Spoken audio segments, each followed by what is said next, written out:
Because I can't change any of your personalities. Yeah, you are who you are. But what I can do is understand your personality so that I can flex and adapt my personality to get the best out of the relationship. Yeah, so that starts by looking in the mirror.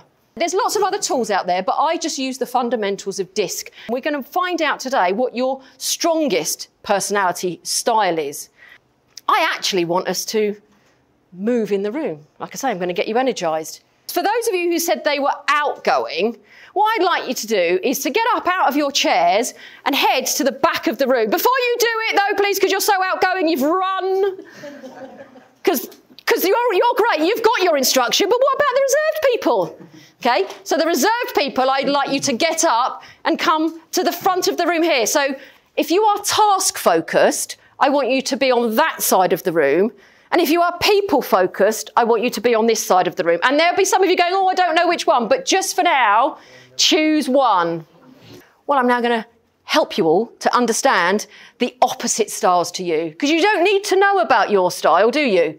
That's the people that you just rub along with. They're your mates. You know, we just kind of go along with these people. We don't need to make an effort. We don't need to flex or adapt our style. They're just who we are. Tends to be our friends. But this world of work, there are so many other people out there and we need to understand them because we need to flex and adapt.